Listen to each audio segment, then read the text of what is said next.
मैं एक्सप्लेन करने वाली हूँ पाताल लोकस सीजन 2। स्टोरी सीजन 1 से बिल्कुल भी कनेक्टेड नहीं है, बस कुछ डिटेल्स हैं जो सीजन 1 से जुड़ी हुई है। जैसे जमनापाल पुलिस थाने का इंस्पेक्टर हाथीराम ये अभी भी यही है और इसका जूनियर अंसारी एसीपी बन चुका है। हाथीराम का एक सीनियर विक जो हमेशा से हाथीराम से खुन्नस खाता था, ये चला गया है नारकोटिक्स डिपार्टमेंट में। हाथीराम को कई साल हो गए हैं बट अब तक वहीं पर अटका हुआ है। सीजन 2 की स्टोरी सीजन 1 के जैसे ही सस्पेंस से भरी हुई है। सीजन 1 की जितनी सेंसिटिव और थ्रिल तो नहीं लगी बट सस्पेंस इसमें भी एंड तक देखने को मिलेगा। अभी बिना टाइम वेस्ट किए सीधा स्टोरी एक्सप्लेन करती हूँ। स्टार्टिंग में एक वेटर होटल के चीफ गेस्ट थोम के रूम में गया पर इनके चीफ गेस्ट को तो किसी ने जान से मार दिया, वो भी सर बॉडी से अलग करके। उधर हाथीराम के पुलिस स्टेशन में एक फीमेल कांस्टेबल ने जॉब छोड़ दी क्योंकि इसको कहीं और डिसेंट गवर्नमेंट जॉब मिल गई है। इसको लगता है कि पुलिस डिपार्टमेंट में ग्रो होने में तो डिकेड्स लग जाएंगे, तो कहीं और जॉब करना बेटर होगा। हाथीराम ने ही इसकी हेल्प की थी रिजाइन करने में। हाथीराम से अच्छा तो इस चीज को कोई भी नहीं जानता। फिर इन्हीं के पुलिस स्टेशन में गीता अपने बच्चे के साथ कंप्लेन लिखाने आती है। गीता का हस्बैंड राजू 2 दिन से गायब है। वो 2 साल से इनसे अलग रहता है पर डेली कॉल किया करता था। अभी 2 डेज से बात नहीं हो पाई तो ये कंप्लेन लिखाने आ गई। तभी टीवी में थोम मर्डर केस की न्यूज आती है। उसको अंसारी इन्वेस्टिगेट करने वाला है। थोम नागालैंड बिजनेस समिट के लिए इंडिया आया हुआ था। ये 20,000 करोड़ का प्रोजेक्ट होने वाला था इंडिया और नागालैंड के बीच। तो मीडिया क्वेश्चन करती है कि थोम को उन लोगों ने तो नहीं मार दिया जो इस प्रोजेक्ट के अगेंस्ट थे और थोम का सर अलग मिला है, तो ये न्यूज सच है क्या? पुलिस की साइड से अभी कोई डिटेल शेयर नहीं की जाती। ये पोस्टमार्टम रिपोर्ट आने के बाद ही मीडिया को कुछ बोलेंगे। थोम special adviser of Indian government Kapil का फ्रेंड था। कपिल की ही एडवाइस से थोम इंडिया इस सबमिट के लिए रेडी हुआ था। कपिल ने उसकी सेफ्टी के लिए प्रॉमिस किया हुआ था बट अब थोम मर चुका है तो कपिल इस केस को जल्दी सोल्व करने को बोलता है। उधर हाथीराम गीता के साथ उसके हस्बैंड राजू को ढूंढने उसके रूम तक गया। यहाँ पूछताछ करने पर पता चला कि राजू का किसी और लड़की के साथ अफेयर था। रात को राजू छिपकर बातें किया करता था। फिर राजू के सामान में ओल्ड टिकट मिली दिल्ली टू दीमापुर, तो पॉसिबिलिटी है कि राजू किसी काम से अगेन भाग गया हो। बट गीता को अभी भी ट्रस्ट है कि राजू जो इससे डेली बातें किया करता था वो ऐसे बातें करना बंद नहीं करेगा। ये अपने बेटे के साथ राजू के अलावा कहाँ जाएगी? तो हाथीराम अभी और राजू के बारे में पता करने को उसके बॉस जोगी के पास गया। जोगी का फ्रूट्स इंपोर्ट और एक्सपोर्ट करने का बिजनेस है। इसके गोडाउन में नागालैंड से फ्रूट्स आते हैं तो राजू जैसे बंदों को उसी को लोड करके लाने भेजा करता था। पर राजू 2 वीक्स पहले यहाँ से जॉब छोड़कर चला गया है। अभी इसको नहीं पता कि राजू कहाँ होगा। हाथीराम को इसकी बातों पर ट्रस्ट तो नहीं हो रहा था पर अभी कोई क्लू भी नहीं है, तो ये 2 वीक्स पहले की दिल्ली प्लेटफॉर्म की सीसीटीवी फुटेज चेक करने को तोगस को बोलता है। फिर पता चला कि पुलिस को एक डेड बॉडी मिली है, वो राजू से मैच कर रही है। तो हाथीराम गीता के साथ उसको आइडेंटिफाई करने गया। बंदे के सर पर पत्थर मारा गया था तो फेस से आइडेंटिफाई नहीं किया जा सकता, पर गीता बताती है कि राजू के स्टमक पर एक ओल्ड मार्क है ऑपरेशन का। ये बॉडी राजू की नहीं है।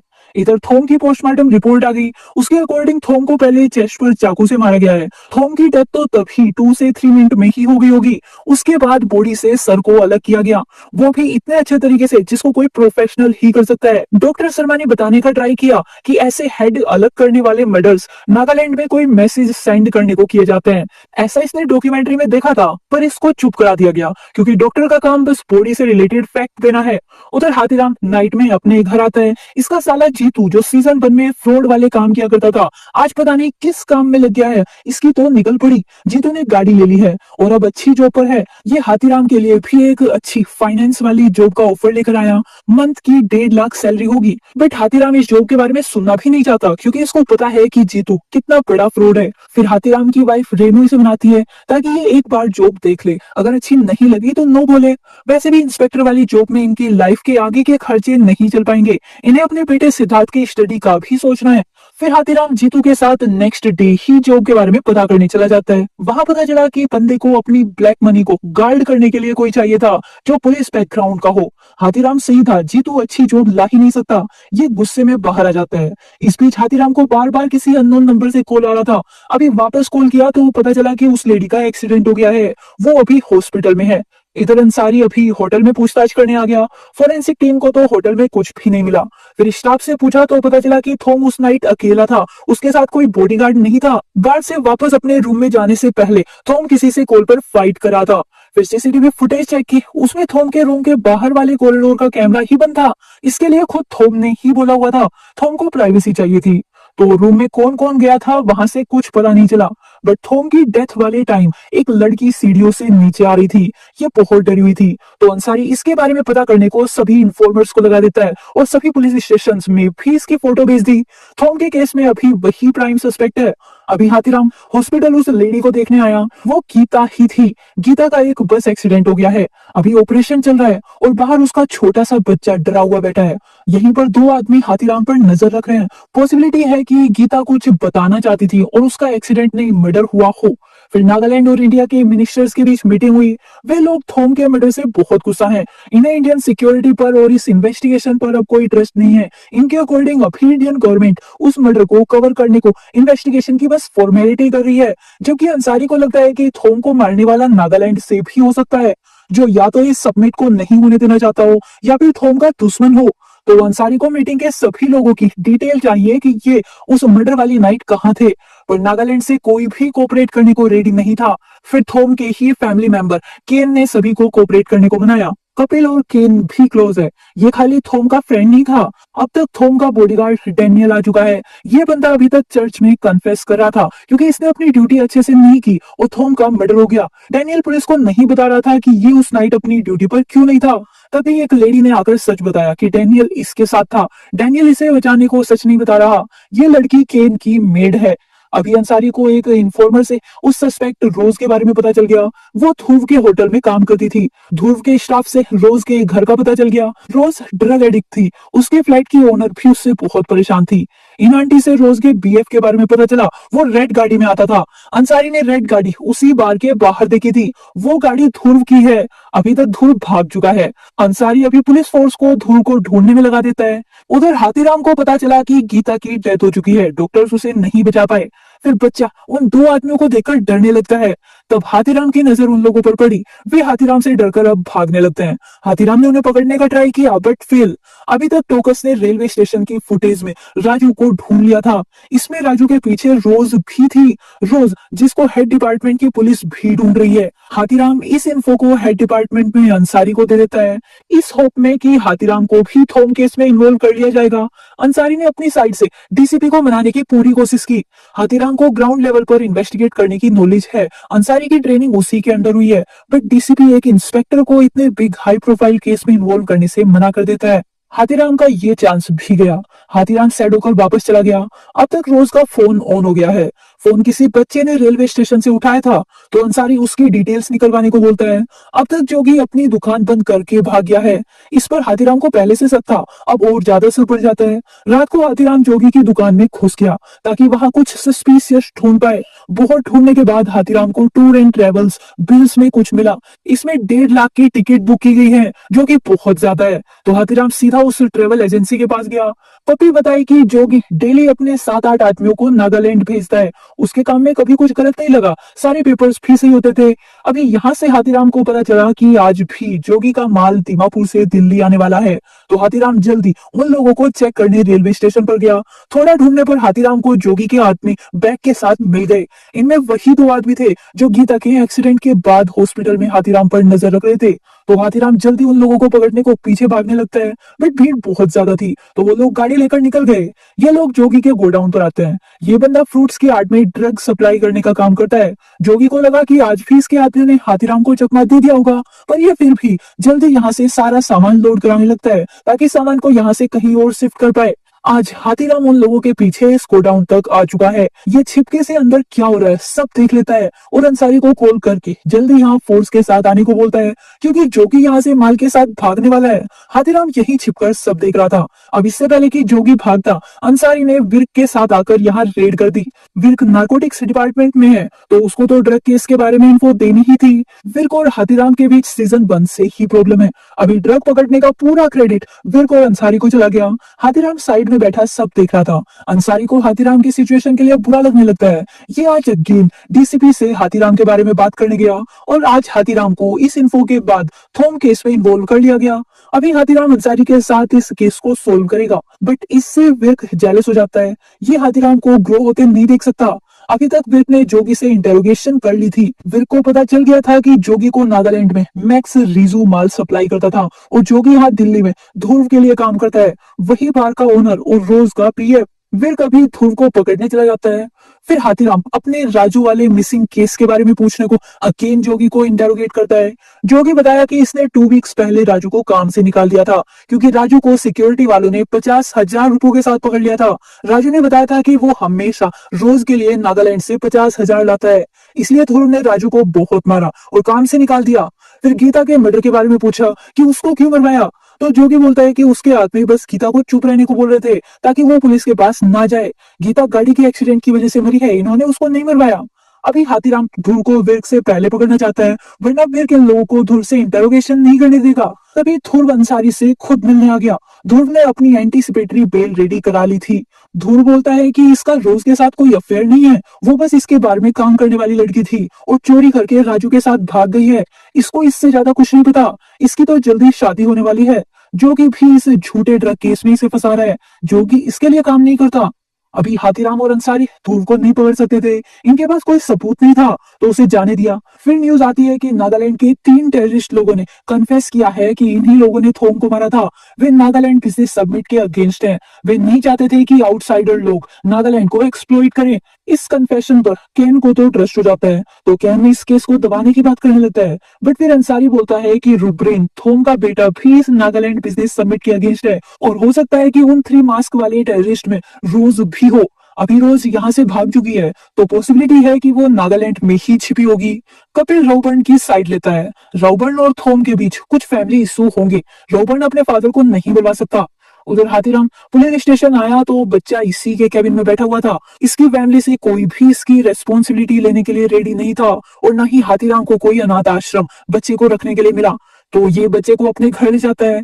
रेनू ऑलरेडी हाथीराम से गुस्सा रहने लगी थी, ये किसी क्रिमिनल के बच्चे को नहीं रखना चाहती थी। हाथीराम ने रेनू को मुश्किल से मनाया।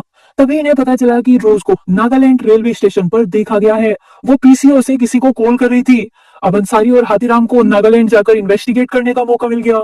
नेक्स्ट एपिसोड में मैक्स रीजू को दिखाया जाता है। यही है जोगी को ड्रग सप्लाई करने वाला। इसको पुलिस ढूंढ रही है, तो ये अब अपनी वाइफ और बच्चों के पास छिपने आया हुआ है। अभी इसको ब्लैक टाई चाहिए थी ताकि थोम के फ्यूनरल में जा पाए। मैक्स की वाइफ इसे वहां जाने से रोक रही थी क्योंकि वे लोग मैक्स से ऑलरेडी गुस्सा है। मैक्स तभी तो वहां जाना चाहता है। फिर अंसारी और हाथीराम नागालैंड आ गए। बाहर इनको एक टैक्सी वाला साथ चलने को परेशान कर रहा था। इसको पता नहीं था कि ये पुलिस वाले हैं। फिर एसपी मेघना इन दोनों को एयरपोर्ट पर रिसीव करने आती है। ये इन्हें होटल चलकर रेस्ट करने को बोल रही थी, पर इन्हें तो अभी डायरेक्ट थोम के फ्यूनरल में जाना है। मेघना इन्हें वार्न करती है कि यहाँ की पब्लिक इंडियन से अभी गुस्से में है, तो इनके ऐसे थोम के फ्यूनरल में जाना सेफ नहीं होगा। बट इन्हें तो वही जाना है, ये नागालैंड घूमने के लिए नहीं आए हुए। इस बहस के बाद से मेघना ने इन लोगों को कुछ खास इन्फो शेयर नहीं की। अंसारी ने पूछने का ट्राई किया कि रेवबर्न ने उन 3 वीडियो वाले लोगों पर इनाम रखा है, जबकि रेवबर्न खुद भी नागालैंड बिजनेस समिट के अगेंस्ट था। इस पर मेघना का क्या ओपिनियन है, बट ये कुछ नहीं बोलती। फिर हाथीराम ने राजू के बारे में पूछने का ट्राई किया, तो पता चला कि ये लोग भी राजू को 4 वीक से ढूंढ रहे हैं। अभी मेघना हाथीराम और अंसारी को अंदर ले जाने से पहले इनकी गन यही छोड़ने को बोल देती है, वरना लोग भड़क सकते हैं। बाहर यही हुआ, कुछ लोग दिल्ली पुलिस की ही तलाशी ले रहे हैं कि कहीं ये गन लेकर तो नहीं आ गए। फिर ये इनके आई कार्ड भी चेक करने लगते हैं। इसी बीच रोबर्न यहाँ फ्यूनरल में आ चुका है। लोग इसको अंदर नहीं आने दे रहे थे, तो रोबर्न उन्हें मारने ही वाला था। ये मेघना से भी नहीं डर रहा था। तब केन ने आकर रोबर्न को शांत किया और अपनी माँ के पास जाने को बोला। अभी उन्हें रोबर्न की ज्यादा नीड है। तो इस बजट में हाथीराम का आई कार्ड उन्हीं लोगों के पास छूट जाता है। यहीं पर इनको कपिल मिल गया। अंसारी ने अगेन कपिल से रोबर्न और थोम के बीच की फाइट का रीजन जानने का ट्राई किया, बट इसको कुछ नहीं पता। अभी रोबर्न अपनी माँ से बात करता है। रोबर्न कई सालों के बाद आज घर वापस आया था। ये तो बहुत पहले थोम से फाइट करके फैमिली से दूर जा चुका है। अभी आंटी इसको थोम की पार्टी ज्वाइन करने को बोलती है। इनके लोगों को रोबर्न की जरूरत है। रेवबर्न अपने फादर के पैसों से उन लोगों की हेल्प कर सकता है, बट रेवबर्न को थोम का पैसा नहीं चाहिए। तब आंटी ने हाथीराम और अंसारी के बारे में बताया और उन्हें इनके फैमिली इश्यूज से दूर रखने को बोला। फिर थोम को उसकी बेटी रेचल की कब्र के पास दफना दिया गया। यहाँ पास में एक आदमी बहुत रो रहा था। ये फैमिली मेंबर नहीं था। अब नाइट में हाथीराम रेनू से बात करने को कॉल करता है। रेनू बच्चे से परेशान हो गई थी क्योंकि वो कुछ बोलता ही नहीं था। तब हाथीराम ने बताया कि उसकी माँ का एक्सीडेंट बच्चे के आगे ही हुआ है। अभी वो बहुत डरा हुआ है, उसे थोड़ा टाइम दो। तब रेनू बच्चे से बात करके क्लोज जाने का ट्राई की। फिर नेक्स्ट डे हाथीराम और अंसारी रोज के घर उसके पेरेंट्स से क्वेश्चन करने जाते हैं। रोज इस केस में प्राइम सस्पेक्ट है, तो अब तक यहाँ के लोगों ने रोज के घर पर कई बार अटैक कर लिया है। पुलिस भी रोज के पेरेंट्स को प्रोटेक्ट नहीं करना चाहती, इसलिए यहाँ से किसी ना किसी बहाने से निकल जाते हैं। रोज के फादर वही है जो थोम की कब्र के पास रो रहा था। इसने 14 साल थोम के यहाँ काम किया है, बट अभी पागल हो गया है। तो रोज की माँ से क्वेश्चन किए। रोज यहाँ से 8 साल पहले भाग गई थी। इनकी तब से रोज से कोई बात नहीं हुई, इन्हें उसके बारे में कुछ नहीं पता। फिर इनसे राजू और थोम के बारे में पूछा। ये राजू को तो नहीं जानती, पर थोम इनके अकॉर्डिंग राक्षस है। पता नहीं थोम ने क्या किया है। यहीं पर इन्हें रोज की एक फोटो मिली। वो फोटो कपिल की वाइफ ग्रेस के होटल की है। रोज ने 2 साल उनके होटल में काम किया है। अब ये मेघना के पुलिस वालों को चकमा देकर खुद आगे की इन्वेस्टिगेट करने निकल जाते हैं। वैसे भी मेघना से इन्हें कोई हेल्प नहीं मिल रही। अभी अंसारी ग्रेस के होटल में गया। ग्रेस के 7 होटल्स हैं और वहां हजारों एम्प्लॉइज, तो इसको रोज याद ही नहीं थी। फिर मैनेजर से पता किया तो पता चला कि रोज ड्रग एडिक्ट थी। उसको चोरी करते पकड़ लिया था, इसलिए जॉब से निकाल दिया।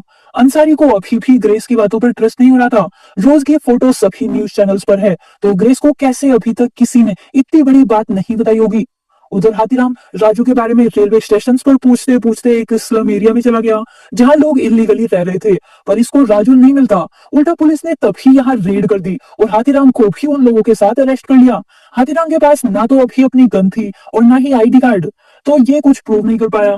तब यहाँ वो टैक्सी वाला आता है जो एयरपोर्ट पर मिला था। ये इन लोगों को यहीं से पैसे खिलाकर बचकर निकलने को बोल रहा था, वरना एक बार रिपोर्ट हो गई तो पूरी लाइफ जेल में निकल जाएगी।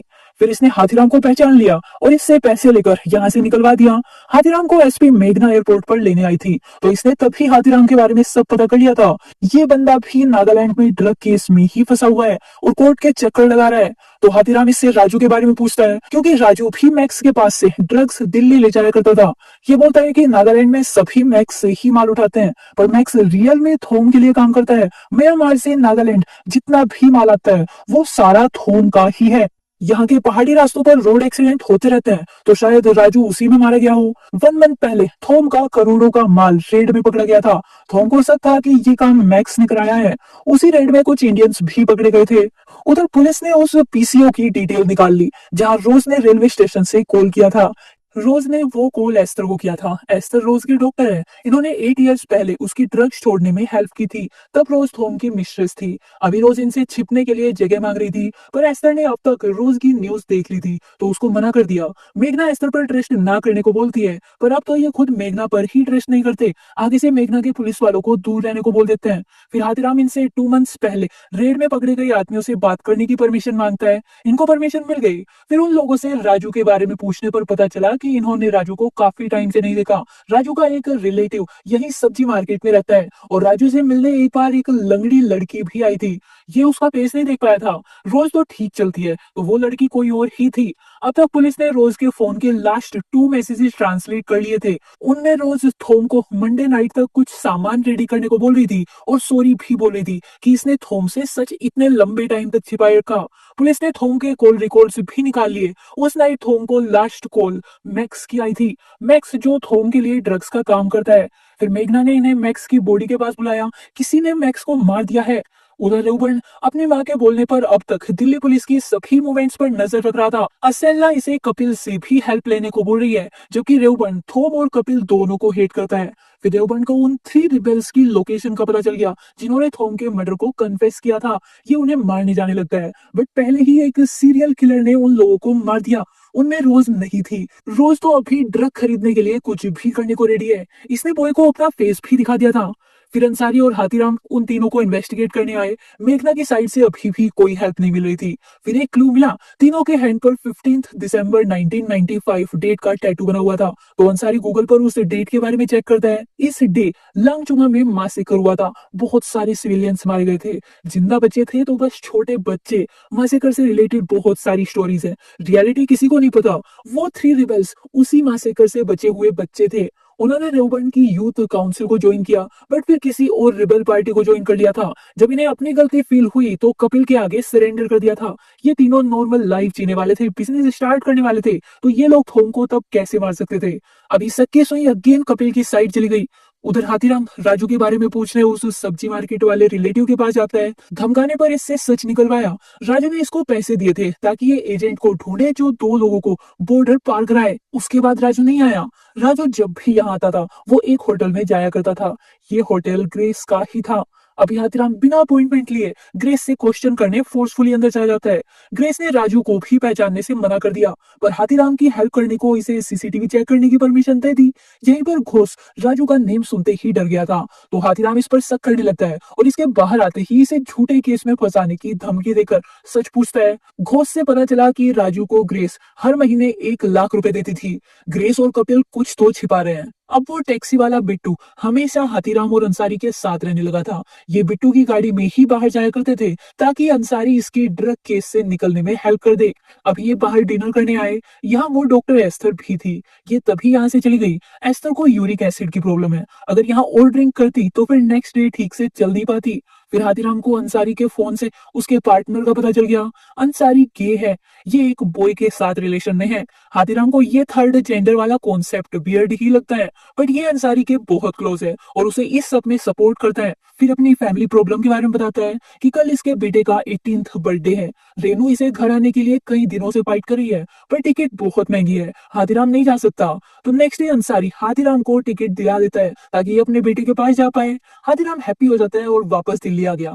दिल्ली में आज अगेन नागालैंड बिजनेस समिट की मीटिंग हुई। गवर्नमेंट ने सभी नागाज के बारे में सोचते हुए उनकी लाइफ को बेहतर बनाने का प्लान बनाया है, बट उन लोगों को छोड़कर जो पास्ट में रिबेल्स थे और अभी सरेंडर करके नॉर्मल लाइफ अगेन स्टार्ट करना चाहते हैं, तो नागालैंड के मिनिस्टर्स इसके लिए रेडी नहीं होते। इनके लिए वो रिबेल्स फ्रीडम फाइटर हैं। ये उनके हक के लिए फाइट करने लग गए। इस बीच कपिल को रेवबन गुस्से में कॉल करता है और इससे अपने फादर के पैसे मांगता है। थॉम के पैसे कपिल के बिजनेस में लगे हुए हैं। उसी से थॉम ड्रग की अपनी ब्लैक मनी को वाइट करता था। कपिल पैसे देने को रेडी है, बट इसको थोड़ा टाइम चाहिए। पैसे बहुत ज्यादा है और अभी केस की वजह से पुलिस की सभी पर नजर है। रेवबन कपिल पर ट्रस्ट नहीं कर रहा क्योंकि इसने थॉम को नहीं मारा है और कोई तो है जो थॉम को फंसा रहा है। रेवबन को कपिल पर शक है। क्या पता कपिल ने ही थॉम को मारा हो। फिर असेल्ला रेवबन को बताती है कि ग्रेस जहाँ की अपनी सारी प्रॉपर्टी बेच रही है, अगर वे बेच देते हैं तो कपिल और ग्रेस को इनके पैसे लेकर भागने से कोई नहीं रोक पाएगा। तो थॉम अपने आदमियों को भेजकर उस बायर को पिटवा देता है जो ग्रेस के होटल खरीदने वाला था। फिर थॉम को उस ड्रग वाले बंदे ने रोज का एड्रेस बता दिया। उधर हाथीराम और रेनू सिद्धार्थ को सरप्राइज देने उसके होटल जाते हैं। यहाँ सिद्धार्थ अपनी जीएफ के साथ था और इसके तो आज के काफी प्लान्स हैं अपने दोस्तों के साथ, तो ये अपने पेरेंट्स के आने पर हैप्पी नहीं हुआ। उधर अंसारी को एक लेडी का कॉल आता है। वो इसे रोज की लोकेशन बता दी। अंसारी हाथीराम को कॉल करता है, पर हाथीराम सिद्धार्थ का केक कट करा रहा था तो कॉल नहीं ले पाया। फिर मेघना को कॉल किया, पर इससे तो पहले ही आर्ग्यू हो रखी है, ये भी कॉल नहीं लेती। तो अंसारी अकेले रोज को पकड़ने चला गया। वहां अब तक थॉम के आदमी भी रोज को मारने आ गए थे। अंसारी उनसे फाइट करके रोज को अपने साथ ले जाता है। तब उसी स्नाइपर ने अंसारी को शूट कर दिया। उसने रोज को भी शूट किया था। रोज बुलेट लगने के बाद पहाड़ से नीचे गिर गई। स्नाइपर के ढूंढने पर भी रोज नहीं मिली। अभी एक एसीपी का मर्डर हो चुका है, तो डीआईजी ने मेघना को सारा ब्लेम उसी पर डालने को बोल दिया। अंसारी को ही रोज को पकड़ने अकेले जाकर हीरो बनना था, पर अंसारी बैकअप के लिए कॉल किया था। मेघना के अंदर अभी गिल्ट आ जाता है कि काश ये कॉल ले ली होती। फिर हाथीराम अंसारी की बॉडी को दिल्ली ले गया। अंसारी की फैमिली में कोई भी नहीं है, बस इसका पार्टनर उजेर दूर से देख रहा था। तो हाथीराम ने इसको पहचान लिया और अंसारी की बॉडी के साथ चलने दिया। फिर केस को क्लोज करने का ऑर्डर आ गया। अंसारी तब रावबर्न से फाइट करके रोज को ला रहा था, तो अभी सारा शक रावबर्न पर है। रावबर्न उस बिजनेस सबमिट के भी अगेंस्ट था और थॉम को हेट भी करता था। हाथीराम ने उन 3 रिबेल्स के बारे में बताने का ट्राई किया कि वो कपिल के आगे सरेंडर कर चुके थे, वे क्यों मारेंगे थॉम को, पर हाथीराम की किसी ने नहीं सुनी। उल्टा हाथीराम के अगेंस्ट अब इंक्वायरी होने वाली है, क्योंकि ये इन्वेस्टिगेशन के बीच दिल्ली वापस क्यों आया। हाथीराम सस्पेंड भी हो सकता है अगर ये इन्वेस्टिगेशन में हुई सारी गलतियों का ब्लेम अंसारी पर नहीं डालता। तो अंसारी ने ही हाथीराम को दिल्ली जाने दिया, पब्लिक में फायरिंग की, कपिल के होटल में मिसबिहेव के ऑर्डर दिए। केस तो क्लोज हो गया है। अभी हाथीराम के ऊपर है कि ये अंसारी पर ब्लेम डालकर अपनी जॉब बचाए, वरना इसकी जॉब तो गई। तो हाथीराम ने सारा ब्लेम अंसारी पर ही डाल दिया। जो बंदा मर चुका है उसके कातिलों को ढूंढने की बजाय उसी पर पूरा ब्लेम डालकर केस बंद हो गया है। फिर रेवबर्न से असेल्ला पूछती है कि ये बिना बताए रोज के पास क्यों गया, ये अभी इतना भी लायक बेटा नहीं हुआ है। कल तक जो माँ रेवबर्न को घर वापस आकर इनके लोगों को संभालने को बोल रही थी, आज वो इसको नालायक बोल रही थी। रेवबर्न रोज को मारने नहीं बचाने गया था, ये भी थॉम को मारना चाहता था। तो जो काम रोज ने किया ये उसको हेल्प करके बॉर्डर क्रॉस करा था। वहां कोई और था जिसने अंसारी को मारा, इसने नहीं। इस कॉल की वजह से मेघना को रेवबर्न की लोकेशन का पता चल गया, बट पुलिस फोर्स में रेवबर्न के आदमी भी हैं, तो उन्होंने रेवबर्न को यहाँ से कहीं और शिफ्ट करा दिया। रास्ते में कपिल रेवबर्न से बात करके इसे सरेंडर करने को बोलता है, पर कपिल जैसे एक्सप्लॉइट करने वाले लोगों पर ट्रस्ट करना ये रेवबर्न की लास्ट विश होगी। फिर कपिल रेवबर्न को इसकी माँ पर भी ट्रस्ट ना करने को बोलता है, जो थॉम जैसे आदमी के होते हुए भी अब तक सरवाइव की है, उसको अभी भी रेवबर्न की नीड नहीं है। इधर हाथीराम गिल्ट में जी रहा था क्योंकि इसने अंसारी पर ब्लेम डाला हुआ है। फिर उजेर इसे मिलने बुलाता है और ड्रिंक गिफ्ट करता है। ये गिफ्ट अंसारी ने हाथीराम को देने को बोला हुआ था। हाथीराम और ज्यादा गिल्ट में आ जाता है। फिर अंसारी का जूनियर हाथीराम को ध्रुव की उस रात की लोकेशन दिखाता है। वैसे तो केस क्लोज हो गया है, बट ये फिर भी इस लीड को हाथीराम के साथ शेयर करता है। ध्रुव बोला था कि ये उस रात अपने घर था, जबकि ये थोम वाले होटल के बाहर खड़ा हुआ था। तो हाथीराम उस एरिया के सीसीटीवी से ध्रुव के अगेंस्ट सबूत निकाल लेता है। फुटेज में ध्रुव और रोज साथ में थे। ध्रुव उसको फोर्स कर रहा था, जबकि ये तो रोज को बस अपनी एम्प्लॉय बताता था। तो अभी हाथीराम विर्क के साथ ध्रुव के घर जाता है। आज ध्रुव की शादी थी। विर्क वैसे तो हाथीराम को पसंद नहीं करता, पर ये अभी अंसारी के कातिलों को सजा दिलाने को अब इस केस में हाथीराम के साथ है। ये दोनों ध्रुव को पकड़कर मारते हैं और इससे सारा सच पूछते हैं। ध्रुव बताया कि जब राजू के पास 50,000 मिले थे, जो कि वो रोज के लिए नागालैंड से लाया था, तब ये रोज को फोर्स करके उन पैसों का सच पूछता है। रोज को वो पैसे थोम चुप रहने के लिए भेजा करता था।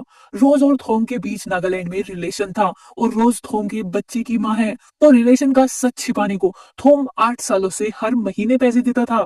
तब थोम ने इस सीक्रेट का फायदा लेने को रोज को फोर्स किया, ताकि वो थोम को सच बताए और उसे ब्लैकमेल करके 2 करोड़ मांगे। ध्रुव उन पैसों को अपना डेट उतारने के लिए यूज करता, पर उस नाइट रोज वापस इसके पास नहीं आई। वो तो पैसे लेकर राजू के साथ भाग गई। ये घंटों तक रोज का वेट करता रहा। अभी हाथीराम को रोज के लास्ट 2 मैसेजेस का मीनिंग समझ आया। रोज नाइट में पैसे रेडी रखने को बोल रही थी और बेबी की बात इतने सालों तक छिपाने के लिए सॉरी बोल रही थी। फिर उधर नागालैंड में रोज पुलिस को मिल गई, वो भी जिंदा। मेघना ये बात हाथीराम को बता देती है। मेघना को भी आज गिल्ट है क्योंकि ये अंसारी का कॉल नहीं उठाई थी। नेक्स्ट एपिसोड 10 इयर्स पहले स्टार्ट होता है। तब रेवबर्न छोटा था। थॉम ने कोई बिग मिस्टेक की थी। ये उस पर बहुत गुस्सा था, पर असेंला को वो मिस्टेक पहले से पता थी। थॉम पहले भी कई बार वो गलत काम कर चुका था। थॉम की उस मिस्टेक की वजह से उसकी बेटी रेचल ने तब सुसाइड कर लिया था। अभी सीन प्रेजेंट में आ जाता है। हाथीराम अगेन नागालैंड आ चुका है। अभी मेघना भी डीआईजी से छिपकर इस क्लोज केस पर आगे भी वर्क कर रही है। ये हाथीराम को रोज की कंडीशन के बारे में बताती है।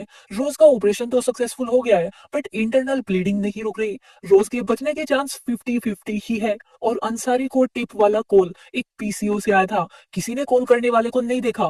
केस क्लोज होने के बाद अब रेवबर्न के अगेंस्ट शूट एट साइट के ऑर्डर आ चुके हैं। फिर न्यूज में आता है कि रेवबर्न ने एक बिजनेसमैन का मर्डर करवा दिया।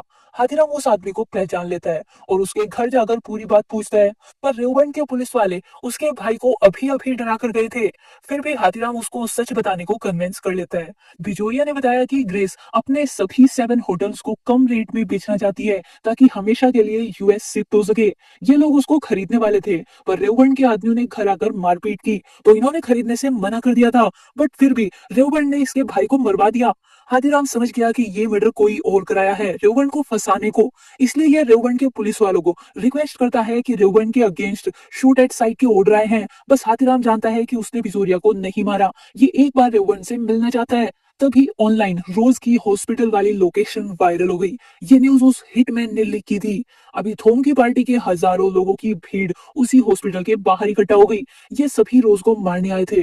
पुलिस उनको ज्यादा देर रोक नहीं सकती थी, तो हाथीराम और मेघना ने मेडिकल विंग्स वाले रास्ते से बाहर निकालने का सोचा, पर वहां भी कुछ रिबेल्स आ जाते हैं। रोज अब 10 मिनट ही वेंटिलेटर से दूर जिंदा रह पाएगी। इस टाइम हाथीराम उन लोगों से फाइट करके रोज को सेफली बाहर निकालता है। इस फाइट में हाथीराम को बहुत चोटें आई थी, तो डॉक्टर्स इसका ट्रीटमेंट करती है। हाथीराम लंगड़ा कर चल रहा था, जबकि इसके पैर में चोट भी नहीं लगी, तो डॉक्टर इसका यूरिक एसिड चेक करने को बोलती है, क्योंकि उसी की वजह से ड्रिंक करने पर पैरों में दर्द रहता है। ये सुनते ही हाथीराम को वो डॉक्टर एस्थर याद आई। उसको भी यूरिक एसिड की प्रॉब्लम है, और रेड में पकड़े गए आदमियों ने बोला था कि राजू से एक लंगड़ी औरत मिलने आई थी। तो हाथीराम जल्दी एस्थर के पास सच पूछने गया। एस्थर ने बताया कि 8 इयर्स पहले रोज और ये दोनों प्रेग्नेंट थे। रोज रिहैब में भी कभी ड्रग से दूर नहीं रह पाई, क्योंकि उसको हमेशा डर रहता था अगर थोम को इसके बच्चे का पता चला तो वो इन्हें मरवा देगा। फिर एस्तर का बेबी तो मरा हुआ पैदा हुआ। तब रोज ने अपना बेबी एस्तर को दिया और खुद दिल्ली जॉब करने चली गई। इतने सालों से रोज को थोम नहीं, असेंला हर महीने 1 लाख देती थी। रोज 50,000 अपने बच्चे के लिए एस्तर को दे देती थी और 50,000 खुद रखती थी। फिर एक डे रोज ने एस्तर को कॉल करके बोला कि उसे कहीं से बिग अमाउंट मिलने वाला है, वो अपनी बच्ची के साथ बॉर्डर क्रॉस करने आ रही है। एस्तर रोज को उसकी बच्ची देने चली गई थी, बट वहां रोज नशे में पड़ी हुई थी और पुलिस उसके पीछे थी। ऐसे में एस्तर बच्ची को रोज को कैसे दे सकती थी, ये भी बच्ची को अपनी बेटी के जैसे बड़ी की है। तब एस्तर वापस आ गई और अंसारी को रोज की लोकेशन बता दी ताकि इसे बच्ची रोज को ना देनी पड़े। फिर हाथीराम ये सारी बातें मेघना को बताने गया। मेघना का बेटा भी उसी स्कूल में पढ़ता है जहाँ थोम की बेटी रेचल पढ़ा करती थी। तो हाथीराम उसी स्कूल में रेचल के बारे में पूछने गया। वहां नोटिस बोर्ड पर रेचल और रोज की फोटो लगी हुई थी। ये दोनों फ्रेंड्स थी। उधर ग्रेस असेल्ला के पास हेल्प लेने आई ताकि ये अपनी प्रॉपर्टी बेचकर यूएस जा पाए। ग्रेस इतने सालों से असेल्ला के बोलने पर रोज को 1 लाख भिजवाया करती थी। वही फेवर आज ये वापस लेने आई थी ताकि असेल्ला उन बायर्स को सिक्योरिटी दे कि इसका बेटा उन्हें नहीं मारेगा। असेल्ला कपिल के साथ साथ ग्रेस को भी पसंद नहीं करती क्योंकि थॉम इन्हीं के होटल में रोज के साथ गलत काम किया करता था और इन्होंने कभी कुछ नहीं किया, ना ही असेल्ला को सच बताया। तो ग्रेस वो पैसे अपने पाप ढोने को देती थी। इसने असेल्ला पर कोई एहसान नहीं किया, बट फिर भी असेल्ला इनके लिए बायर्स को मनाने को मान गई। इन दोनों की मीटिंग की बात रेवन को पता चल गई। इसे लगने लगता है कि इसकी माँ ग्रेस और कपिल के साथ मिलकर इसे धोखा देने वाली है। रेवन को पूरी बात नहीं पता थी। ये अभी हाथीराम से मिलने को रेडी हो गया। अभी बस वही है जिस पर रेवन ट्रस्ट कर सकता था। फिर हाथीराम को कॉल करके मिलने बुला लिया। रेवन के आदमी हाथीराम को रोड से उठा लेते हैं। उनकी गाड़ी के पीछे मेघना और हिटमैन की गाड़ी है। ये लोग भी रेवन का पता लगाने को फॉलो करने लगते हैं, पर उन लोगों ने गाड़ी में हाथीराम के कपड़े चेंज करा दिए और उन कपड़ों को दूसरी गाड़ी में फेंक दिया। कपड़ों में ट्रैकर लगा हुआ था तो मेघना उन कपड़ों वाली गाड़ी को फॉलो करना स्टार्ट कर देती है, पर हिटमैन तब भी राइट गाड़ी के पीछे था। फिर कपड़ों वाली गाड़ी हाईवे की साइड जाने लगी, जबकि वहां तो पुलिस चेकिंग कर रही है। तो मेघना समझ गई कि ये गलत रोड पर है। ये अगेन पहले वाले रास्ते पर आ जाती है। तब इसे एक जगह हिटमैन वाली गाड़ी पार्क दिखी। ये गाड़ी इन्हें फॉलो कर रही थी, तो मेघना समझ गई कि हाथीराम को यही लाया गया होगा। उधर हाथीराम को रेवबर्न के आदमी इसके पास ले आए। रेवबर्न से पता चला कि अंसारी को इसने नहीं मरवाया, वो मर्डर एक स्नाइपर ने किया था। कपिल थोम के ड्रग्स वाले बिजनेस के पैसों को अपने होटल के बिजनेस में वाइट किया करता था, तो वो प्रॉपर्टी थोम की है, ना कि कपिल की। कपिल सब बेचकर भाग रहा है, इसलिए ये बायर्स को डराया था, पर इसने बायर्स को नहीं मरवाया। थोम कभी नागालैंड के लोगों के बारे में नहीं सोच सकता। 2 मंथ्स पहले ड्रग की रेड में थोम का करोड़ों का माल पकड़ा गया था। उसी को ठीक करने को कपिल ने थोम को उस बिजनेस सबमिट के लिए फोर्स किया था। ये थोम को हमेशा से मारना चाहता था, पर इसने नहीं मारा। फिर हाथीराम रोज के बारे में पूछने लगता है। असेल्ला रोज को हर महीने 1 लाख भिजवाती थी, वो भी थोम से छिपकर। ऐसा असेल्ला को क्या गिल्ट था? रोज का बाप थोम के मरने पर सैड क्यों था, जिसने उसकी बेटी के साथ इतना गलत किया हो? इसका बस एक ही मीनिंग है कि रोज उसकी बेटी थी ही नहीं, रोज थोम की बेटी थी। यही सीक्रेट रेचल को पता चल गया होगा कि उसका फादर अपनी इलेजिटिमेट बेटी के साथ इतना गलत करता था, जो कि रेचल की फ्रेंड भी है। इसलिए रेचल ने सुसाइड किया होगा। हाथीराम को सारा सच समझ आ गया था। फिर रेवबर्न ने भी ये कंफर्म कर दिया, पर रेवबर्न को आज तक नहीं पता था कि रोज थोम के बच्चे की माँ भी है। ये अभी हाथीराम को बोलता है कि ये रोज को पुलिस से बचाने गया था। इसका बस चलता तो ये तो खुद थोम को मार देता। ये रोज को बॉर्डर क्रॉस कराने को लेने गया था। अभी हाथीराम इसे सरेंडर करने को बोलता है, तभी पुलिस को थोम के अगेंस्ट सबूत मिलेगा। पर रेवबर्न अपने लैंड और यहाँ के लोगों के लिए जीना चाहता है। ये सिस्टम पर ट्रस्ट करके कभी उनके आगे नहीं झुकेगा।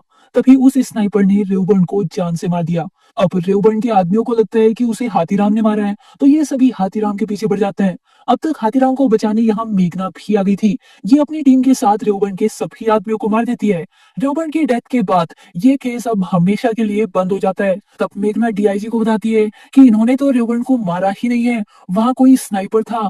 डीआईजी को पहले से पता था कि मेघना हाथीराम के साथ मिलकर इस केस को आगे भी इन्वेस्टिगेट कर रही है, पर ये अभी भी केस बंद करके हाथीराम को वापस भेजने को बोलते हैं। अब हाथीराम कपिल के अगेंस्ट कोई केस रजिस्टर हुआ था क्या, ये पता करने को विर्क को बोलता है। विर्क बताया कि ड्रग का केस रजिस्टर तो हुआ था, पर उसको बंद करने के ऑर्डर ऊपर से आए थे और वो फाइल भी गायब करा दी गई थी। अब बस इस केस को सोल्व करने को रोज का होश में आना जरूरी है। डॉक्टर बोलती है कि रोज कल बात कर पाएगी। आज रोज से मिलने एस्तर रोज की बेटी को भी लाई थी, बट जेन रोज के पास भी नहीं जाती। उसे रोज से डर लग रहा था। अभी हाथीराम मेघना को बताता है कि इन्होंने 2 मंथ्स पहले थोम का 60 करोड़ का माल पकड़ा था। तब कपिल ने थोम पर प्रेशर डालकर उसे इस नागालैंड बिजनेस सबमिट के लिए बनाया। कपिल के अगेंस्ट खुद एक ड्रग केस था, पर वो बंद करने के ऑर्डर ऊपर से आए। तो मेघना बताई कि उस ड्रग की रेड के लिए टिप दिल्ली से ही मिली थी। मतलब कपिल ने ही थोम का माल पकड़वाया ताकि उसे इस सबमिट के लिए मनाए। सबमिट पूरा होने के बाद कपिल देश छोड़ने का प्लान बना रहा है। इन्हें इस केस को उससे पहले सोल्व करना होगा, वरना कपिल भाग जाएगा।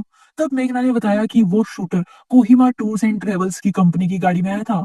फिर हाथीराम को याद आता है कि ये टैक्सी वाला भी उसी कंपनी के लिए काम करता है।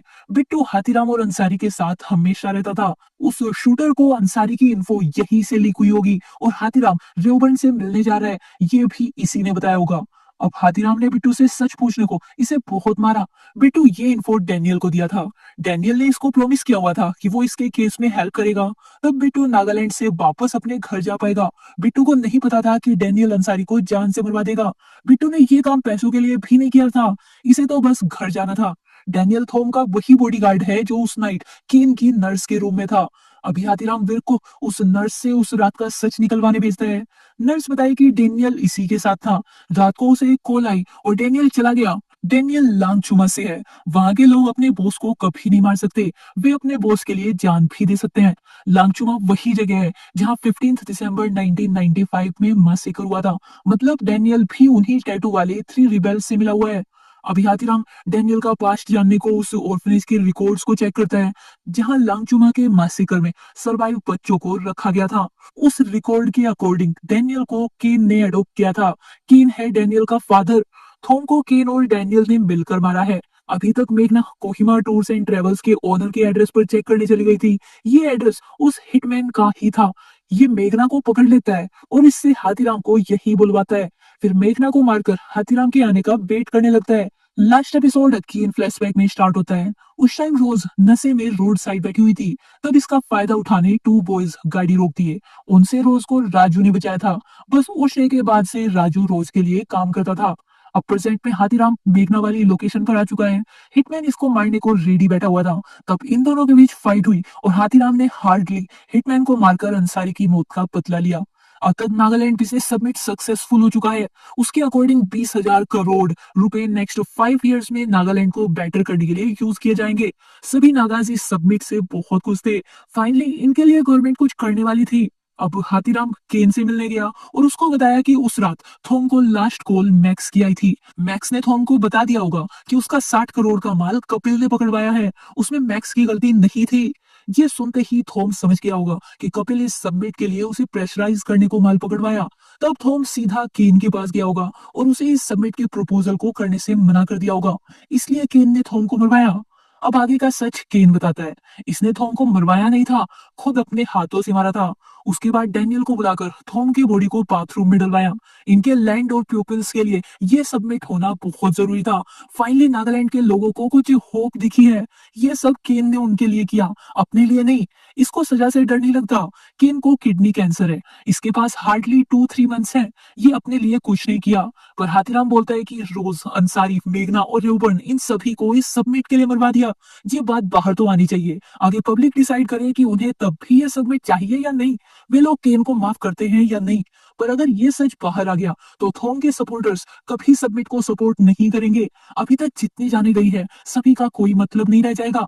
अभी हाथीराम बाहर आया और नागालैंड के लोगों को डेवलपमेंट की एक होप के साथ खुशियां मनाते देखता है। तब हाथीराम सच नहीं बता पाया। अब तक हॉस्पिटल में रोज की डेथ हो गई थी। अब हाथीराम केस को ऐसे ही छोड़कर घर वापस आ जाता है। आज राजू के बेटे को ले जाने उसके दादा दादी आए हुए थे। दादा का ऑपरेशन हुआ था, इसलिए अब तक नहीं आ पाए थे। इन पर ऑपरेशन का बहुत कर्ज हो गया है। हाथीराम अब तक राजू को नहीं ढूंढ पाया, वही तो इनका सहारा था। तो हाथीराम खुद से जितना हो सके इनकी हेल्प कर देता है। हाथीराम अपनी सास की तबीयत खराब का बहाना देकर नागालैंड गया हुआ था उस क्लोज्ड केस को और आगे इन्वेस्टिगेट करने, तो इसको सस्पेंड कर दिया गया। फिर हाथीराम उस नाइट की सीसीटीवी फुटेज में चेक करने लगता है। अगर रोज धुन के साथ नहीं गई तो फिर किसके साथ गई थी। तब हाथीराम को रोज उसी ऑटो में जाती हुई दिखी जिसमें वो दादा दादी बच्चे को लेने आए थे। वो ऑटो उन लड़कों की थी जिनके साथ राजू रहता था। तो हाथीराम अब उन बॉयज को पकड़ता है। रोज तो अपने बच्चे के साथ बॉर्डर क्रॉस करने वाली थी, तो राजू तो उस दिन वापस घर आया होगा। तब ये लोग बताए कि राजू 10,000 देने का वादा करके थोड़ी देर के लिए ऑटो लेकर गया था, बट जब वापस आया तो पैसे नहीं दिए। राजू को रोज से 5 लाख मिलने वाले थे, तो राजू इनके 10,000 तो दे ही सकता था, पर राजू नहीं दे रहा था। तो गुस्से में इन लोगों ने राजू को जान से मार दिया। पर उस नाइट राजू को कोई पैसा मिला ही नहीं, तो वो इन्हें कैसे देता।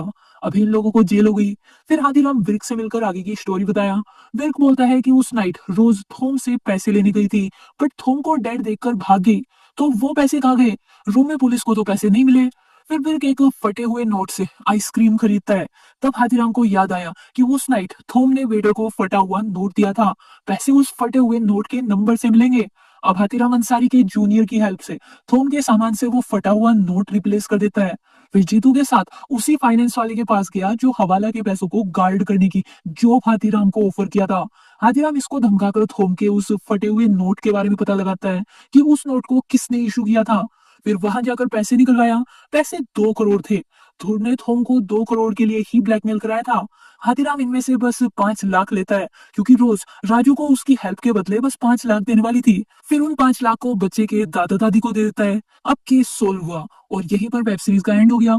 आप अपना ओपिनियन भी हमारे साथ कमेंट में जरूर शेयर कीजिए, ताकि इस चैनल पर हम आप लोगों की डिमांड वाला कंटेंट ही ला सके।